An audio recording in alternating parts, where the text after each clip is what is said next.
오늘도 말씀과 기도의 자리를 사모하여 수원화산교회 금요 만나 기도회에 오신 여러분들을 주님의 이름으로 환영합니다. 옆에 계신 분들과 함께 인사해 볼까요? 잘 오셨습니다. 잘 오셨습니다. 한 번 더 인사해 보겠습니다. 하나님께서 만나 주십니다. 하나님께서 만나 주십니다. 오늘 이 자리 가운데 하나님께서 여러분을 위해서 예배하신 그 놀라운 만나주시는 은혜를 시간 가운데 가득히 경험하고 돌아가시기를 주님의 이름으로 간절히 소망합니다. 세상에는요, 참 다양한 사람들이 있습니다. 방금 인사하실 때도 옆에 보셨겠지만 왼쪽에 계신 분과 오른쪽에 계신 분이 똑같이 생기셨나요? 전혀 아니죠. 그렇죠? 아마 내가 쌍둥이 사이에 껴있더라도 이 친구랑 이 친구는 조금은 다르게 생겼네? 이렇게 생각하기 마련입니다. 저희 유년부에도 그런 일란성 쌍둥이인 자매가 있습니다. 제가 지금 중등부 사역을 시작한 지 2년 반이 채웠고, 그리고 제가 그 친구들을 만난 지도 2년 반이 다 돼가는데요, 사실 너무 똑같이 생겼어요. 그래서 주일에 이렇게 예배 오는 모습을 보면은 누구지? 아직도 헷갈립니다. 아직도 헷갈리는데 비단 저만 헷갈리는 건 아니고요. 정말 유년부 선생님들이 거의 다 헷갈리세요. 그런데 놀라운 거는요, 처음에 유년부에 1학년으로 와서 이렇게 예배드리고 할 때는 성격도 되게 비슷했거든요. 그런데 3학년쯤 되니까요, 이 두 친구가 옷 입는 것도 조금씩 달라지고요, 그리고 선생님들이나 전도사인 저를 대하는 어떤 태도도, 한 친구는 적극적으로 안녕하세요 이렇게 인사하고, 한 친구는 안녕하세요 이렇게 인사하는 그런 다른 모습을 발견할 수 있었습니다. 이렇게 똑같이 생긴 쌍둥이도 다른 모습을 보여주는데 하물며 우리는 어떻겠습니까? 이 세상에 똑같은 사람은 없습니다. 가족들도 친구들도, 그리고 교회에 모여있는 우리도요, 모두 다른 모습, 다른 성격, 다른 생각을 가지고 살아갑니다. 어디든지 마찬가지죠. 저는 청년부를 섬기고 있는데 청년들 같은 경우는 그들이 나아가 있는 학교나 직장에서도 마찬가지일 거고요. 그리고 대한민국 가운데에도 똑같은 사람은 사실 한 명도 없습니다. 이 나라에는 5,200만 가지의 사람들의 모습이 있고요, 이 세상에는 82억 가지나 되는 다른 모습이 존재하고 함께 살아간다고 합니다. 다른 모습은 중요합니다. 다시 말하자면 각자의 그런 다양한 모습은 존중받아야 합니다. 하지만 우리는 동시에 이 세상을 함께 살아가고 있습니다.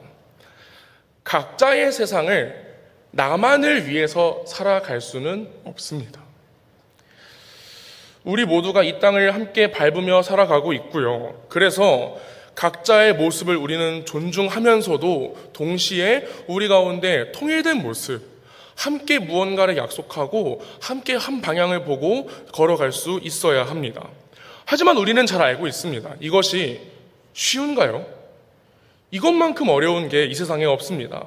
다양한 모습을 가진 우리가 같은 것에 동의하고 이것을 바라보며 따라간다는 것은 정말 어렵습니다.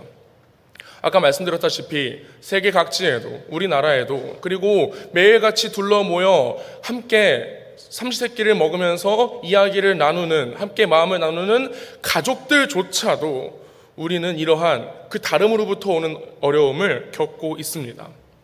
분명히 나는 내 가족을 사랑하거든요. 분명히 나는 내 친구를 사랑하거든요. 분명히 저는 제가 속해 있는 그 모든 곳을 사랑하는데 우리는 왜 이런 다른 사람으로부터 어려움을 겪게 될까요? 왜 우리는 서로를 사랑하고 서로의 모습을 받아들여주는데 이런 어려움을 겪으면서 살아갈까요? 저는 오늘 말씀을 나누며 이러한 우리의 모습에 대해서 잠시 나누려고 합니다. 우리는 왜 각기 다른 모습으로 살아가며 왜 그 다른 모습은 우리에게 어려운가? 그리고 무엇이 우리를 하나로 만들 수 있으며 우리가 어떻게 하나된 모습으로 살아갈 수 있을까에 대해서 이 시간 가운데 나누기를 원합니다. 말씀을 나누는 이 시간, 우리가 하나 되기 위해 어떻게 주님 앞에, 주님 안에서 노력해야 하는가를 함께 고민해보는 이 시간이 되시기를 주님의 이름으로 간절히 소망합니다. 우리는 모두 같은 사람입니다. 그런데 아까 말씀드린 것처럼 모습도 다르고 생각도 다르고 성격도 다릅니다. 그리고 모두가 원하는 것도 다 다릅니다. 사실 당연하게 생각하면 당연합니다. 다른 사람이니까 다르지. 이렇게 생각할 수 있지만 한 번 더 생각을 해보면요. 어떻게 같은 사람인데 어떻게 이렇게 많은 사람들이 살아가는데 단 한 명도, 단 한 쌍도 똑같은 사람 없이 모두가 다른 말을 하고 다른 생각을 하고 다른 욕심을 가지고 살아갈까요? 생각해보면 신기하죠. 이러한 모습에 대해서 성경은 이렇게 증언하고 있습니다. 이사야 53장 6절 상반절과 마태복음 9장 36절 하반절은요. 우리는 다 양 같아서 그릇 행하여 각기 제 길로 갔거늘 이는 그들이 목자 없는 양같이 고생하며 기진함이라. 아멘. 양이 어떤 동물입니까? 양은요, 눈이 어두워요. 이 시력이 너무 좋지 않아서 바로 앞에 있는 것도 보지 못합니다. 그런데 볼 수 있는 반경은 너무 넓어서 여기에 대충 뭐가 있나? 여기에 대충 뭐가 있나? 명확하게 보진 못하지만 무언가 있다는 것은 알고 있습니다. 그리고 양이 귀가 아주 얇다고 해요. 그래서 옆에서 이쪽으로 가봐, 저쪽으로 가봐 하는 이야기에 저쪽이 길인가 보다 하고 그렇게 속이면 속이는 대로 말하면 말해주는 대로 다 가는 동물이라고 합니다.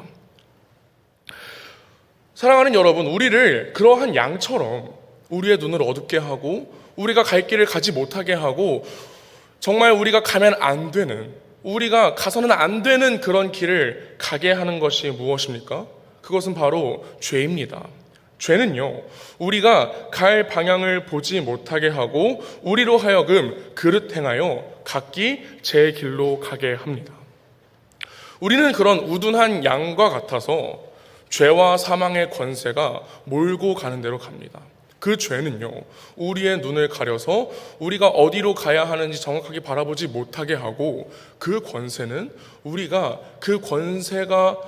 가기를 원하는 그 방향, 바로 사망의 길로 걸어가게 만든다는 것입니다. 죄는 그 사람을 속이기에 아주 알맞은 형태로 각각 모든 사람들을 몰고 갑니다. 그래서 각자의 그러한 욕심이, 모든 사람의 그런 각자의 다양한 욕심이 이 세상 가운데 다양하게 나타나는 것입니다. 잠시 정리해 볼까요? 우리가 다 다른 욕심과 생각을 가지고 살아가면서 남들에게 내 기준을 세우고 그 사람에 대해서 정죄하고 이야기하는 것은 어떤 것 때문에 그렇습니까? 나타나는 모습은 다 다르지만 그 이유는 단 하나, 우리의 죄입니다. 이러한 모습 때문에 하나님께서는 우리의 그런 죄인된 모습을 보시고 이 땅 가운데 규칙을 주셨습니다. 선하신 하나님께서 선한 규칙인 율법을 주셨어요. 그런데 우리는 이미 죄인이기 때문에 아담이 선악을 알게 하는 나무의 열매를 먹어서 이미 우리가 그 죄의 오염을 다 전가받은 자로서 지금도 우리가 모든 사람이 죄인으로 살아가기 때문에 우리는 그 율법을 완전하게 지킬 수 없는 존재가 되었습니다. 그 율법으로 인해서 우리는 결코 의롭다함을 얻을 수 있는 존재가 아닌 것입니다. 오히려 우리는 그 죄로 인해서 우리가 하나님 앞에 구원받을 수 없는 존재라는 것을 명확하게 깨닫기만 하는 그러한 비참한 상황에 놓여 있다는 것을 우리로 하여금 알게 한다는 것입니다. 로마서 3장 20절은 이렇게 증언하고 있습니다. 우리 함께 한 목소리로 로마서 3장 20절의 말씀을 읽어보기를 원합니다. 시작. 그러므로 율법의 행위로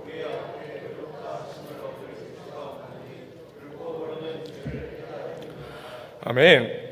그래서 본래 사람은요, 모두가 죄인으로서 살아갑니다.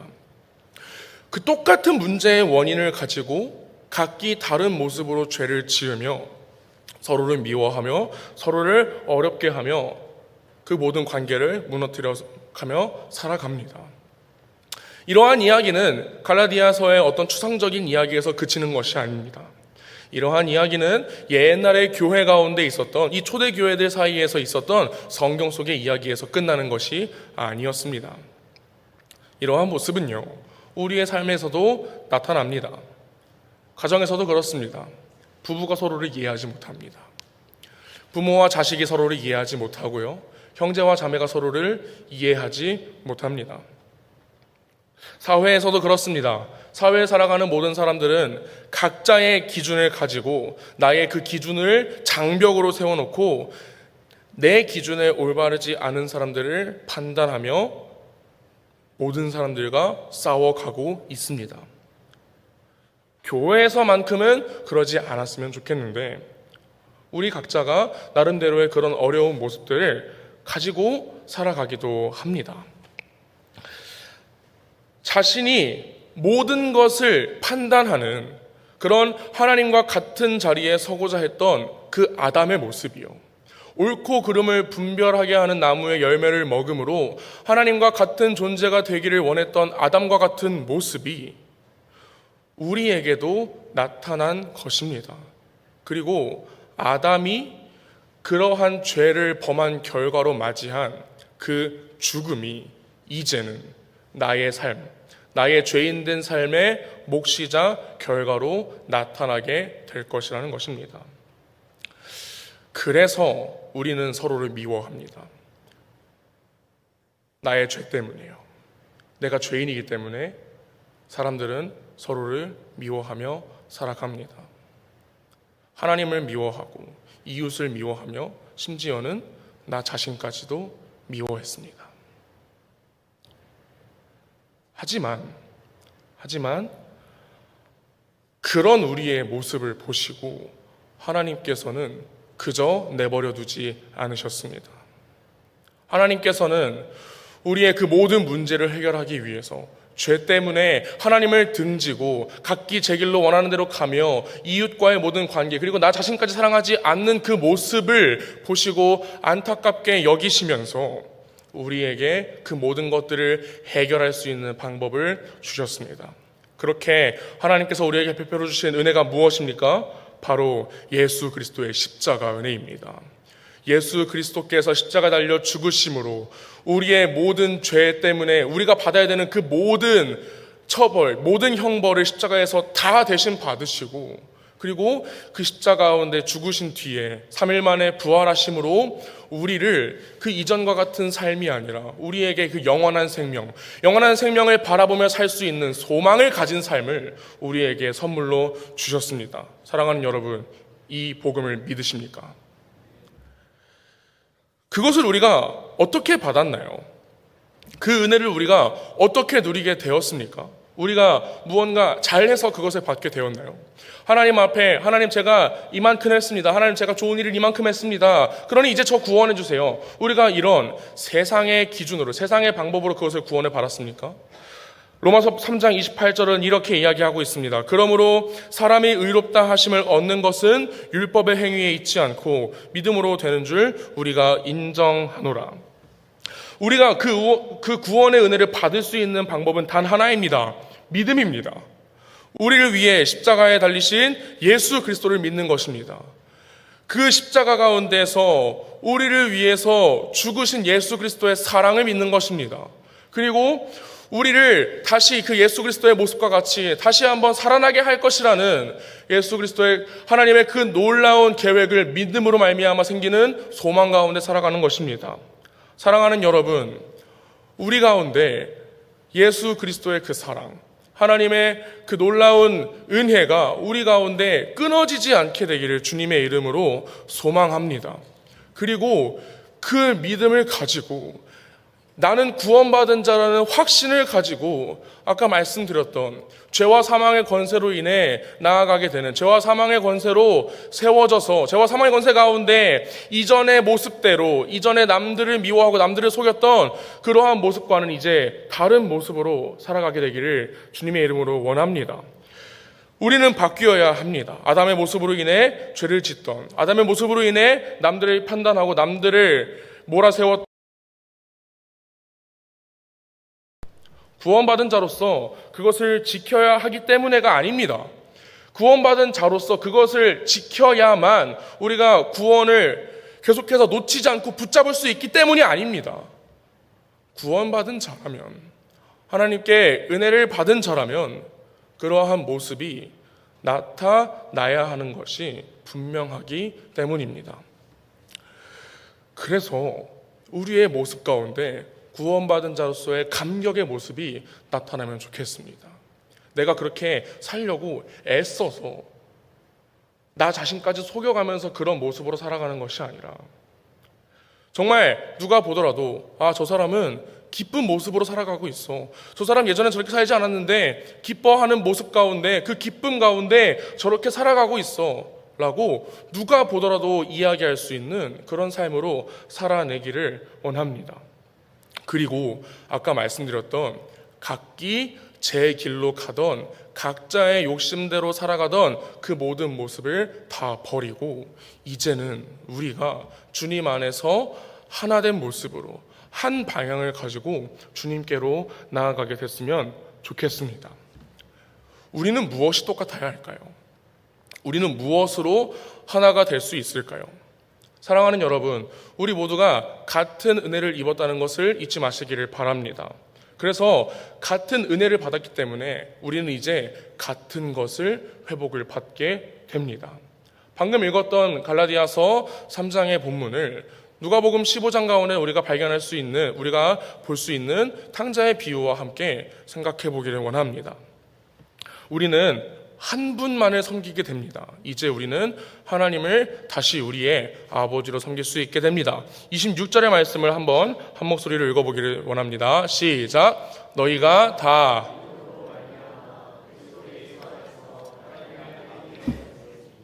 아멘.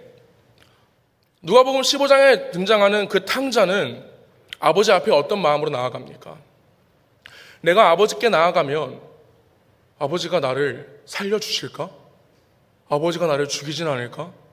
그러한 염려로 나아가지 않습니다. 그 탕자는요, 믿었습니다. 탕자는 믿음으로 말미암아 아버지 앞에 나아갑니다.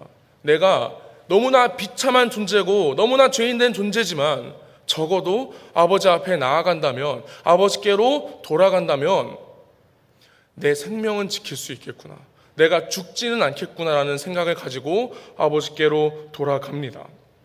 그리고 아버지를 만났을 때 탕자는 아버지께 무엇이라고 불립니까? 너는 이제 우리 집을, 우리 가문을 망신을 시킨 사람이니까 너는 우리 집에 종 정도로 살게 해줄게, 이렇게 얘기하지 않잖아요. 내 아들아, 죽었던 내 아들이 돌아왔다라고 감격하면서 그 아들을 나의 아들로 다시 받아주지 않으십니까? 우리가 경험한 은혜는 첫 번째로는 이것입니다. 우리가 다시 하나님을 우리의 하나님으로, 그리고 이제는 우리의 아버지로 고백한다는 은혜입니다. 우리는 함께 한 분 아버지를 섬깁니다. 하나님 아버지를 바라보며 하나님 아버지를 향하여 하나님 아버지께서 다스리시고 하나님 아버지께서 계신 그 나라를 향하여 이제는 함께 걸어갑니다. 이전에 우리가 어딘지도 모르고 헤맸던, 각기 제 길로 갔던 그러한 길이 아니라 아버지께로 갈 수 있는 그 좁은 길로 우리는 걸어갑니다. 또한 어떤 은혜가 있을까요? 우리는 똑같은 옷을 입습니다. 27절의 말씀은 이렇게 고백합니다. 누구든지 그리스도와 합하기 위하여 세례를 받은 자는 그리스도로 옷 입었느니라.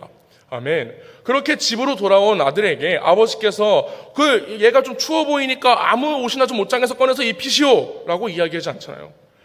우리 집에서 가장 좋은 옷으로 꺼내서 내 아들을 입혀라 라고 아버지는 이야기를 합니다.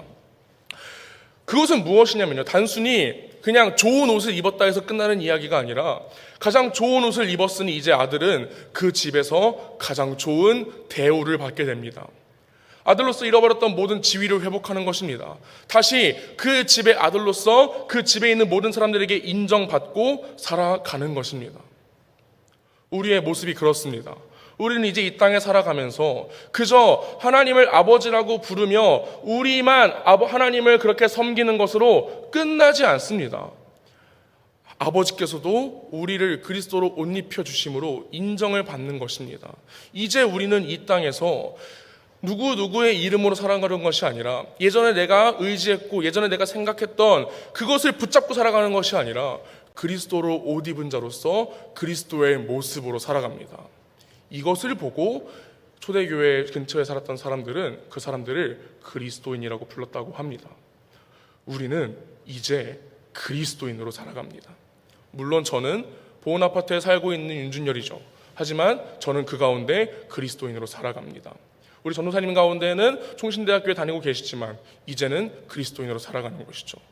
있는 곳은 다르고 그 사람에게 주어지는 것들은 다 다르지만 그 가운데에서 모두가 그리스도로 옷 입은 자로서 그리스도인으로 살아가는 은혜를 겪게 된다는 것입니다. 각자의 자리에서 우리는 하나님의 아들로서의 지위를 가진 채로 이제는 죄와 사망의 권세에 눌려있는 자가 아니라 자유함 가운데, 죄로부터 자유해서 이제는 그리스도의 의를 행하는 자로서, 그리스도의 뜻을 이 땅 가운데 보여주는 자로서 살아갈 수 있게 됩니다. 이것이 우리가 받은 두 번째 은혜, 그리스도로 옷 입은 그리스도인으로서 살아갈 수 있게 된다는 것입니다. 세 번째 은혜는 뭐냐면요, 우리는 이제 같은 유업을 받게 됩니다. 아브라함이 받은 것을 함께 받습니다. 29절의 말씀은 이렇게 고백합니다. 너희가 그리스도의 것이면 곧 아브라함의 자손이요 약속대로 유업을 이을 자니라. 아멘. 이전엔 어땠을까요? 이전에 그 탕자가 받을 수 있었던, 죄인된 우리가 하나님께 받을 수 있었던 것은 오직 저주였습니다. 이제 그 죄와 사망의 권세에 영원히 놓일 수밖에 없는 그 저주를 우리는 받을 수밖에 없었습니다. 하지만 우리는 이제는 아브라함의 유업을 받습니다. 아브라함이 받았던 하나님으로부터 오는 그 복을 다 받게 됩니다. 이 땅 가운데는 하나님과 함께하는 형통이며, 이제는 우리가 이 땅 가운데서 죽었을 때 하나님 좌편으로 떨어져서 그 지옥에서 영원히 타버리는 그러한 형벌이 우리 가운데 있는 것이 아니라 하나님의 우편으로 가서 이제 그 나라 가운데 영원히 하나님과 함께 살아가며 하나님을 영원히 예배할 수 있다는 그러한 소망을 가지고 살아갈 수 있게 해주셨습니다. 이 땅 가운데서의 형통과 영원한 나라를 바라보는 소망을 우리에게 복으로 주셨다는 것입니다. 사랑하는 여러분, 이 세 가지 은혜가 우리 가운데 있다는 것을 믿으십니까? 여러분, 우리는 이제 하나님을 우리 모두가 아버지라 고백합니다. 우리는 형제 자매인 것이죠. 우리는 모두가 같은 옷을 입고 나아갑니다. 우리 모두가 그리스도인이라는 것입니다. 우리 모두가 하나님과 함께 동행하며 우리가 같은 곳을 바라보고 같은 천국 소망을 가지고 살아갑니다. 우리는 함께 달려가는 동역자들입니다. 이전에는 모두가 다른 모습으로 살아갔습니다.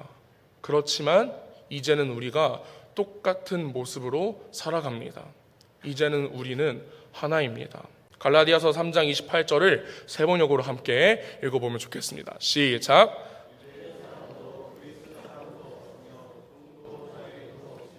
남자와 여자가 없습니다. 여러분 모두가 그리스도 안에서 하나이기 때문입니다. 아멘. 갈라디아 지방은 지금의 남한 정도의 면적이라고 해요. 얼마나 다양한 사람들이 있었겠습니까? 이 나라 저 나라 사람들이 모여있던 그곳에 얼마나 다양한 사람들이 있었겠어요. 그 교회에, 그 갈라디아에서 함께 예수를 믿는 그 사람들에게 바울은 이렇게 얘기합니다. 이제 유대인도 헬라인도 없다. 이제 종도 자유인도 없다. 이젠 남자도 여자도 없다. 단지 그리스도 예수 안에서 함께 살아가는 그리스도인들, 교회 공동체만 남아있을 뿐이다. 바울은 갈라디아에 있는 모든 교회를 향해 이렇게 이야기하고 있습니다. 사랑하는 여러분, 우리 가운데에도 그러한 마음이 있기를 원합니다. 우리를 하나 되게 해주시는 하나님의 은혜를 우리가 완전히 누리며 살아가기를 소망합니다. 우리를 아버지라고 부르게 하시는, 우리를 아들로서 불러주시는 하나님의 은혜를 함께 경험하며 다른 이름을 부르는 것이 아니라 우리가 이 교회 가운데, 우리의 모든 모임 가운데 하나님 아버지의 이름을 부르기를 소망합니다. 이렇게 우리가 함께 예배를 드리고 각자의 삶 가운데 살아갈 때요, 우리가 이제 그리스도로 옷 입은 자로서 그리스도인으로서의 정체성을 가지고 각자의 모든 삶 가운데 살아가게 되기를 원합니다. 너무 힘들죠. 너무 어렵죠. 너무 아프죠. 무너질 때도 있죠. 하지만 그 가운데서도 우리가 하나님과 함께 걸어가고 있는 주님의 몸된 교회임을 기억하면서 함께 천국 소망을 바라보며 그 표대를 향하여 그리스도 예수 안에서 함께 달려가고 있음을 기억하며 누리며 살아가게 되기를 주님의 이름으로 소망합니다. 사랑하는 성도 여러분, 우리는 주 안에서 하나입니다. 믿으십니까? 우리는 주님 안에서 함께 살아갑니다. 믿으십니까? 그것을 잊지 마시기를 바랍니다. 우리가 함께 살아갈 수 있는 것, 우리가 하나님을 바라보며 살아갈 수 있는 것, 우리가 함께 교회 가운데 모여 살아갈 수 있는 것 모두 주님께서 우리에게 베풀어 주신 은혜로 가능함을 믿으시면서 그 은혜를 헛되게 만들지 않고 은혜를 베풀어 주신 하나님께서 기뻐하시는 모습으로 함께 살아가며 함께 예배하며 함께 하나님을 높여드리는 수원화산 교회가 되시기를 주님의 이름으로 간절히 소망합니다.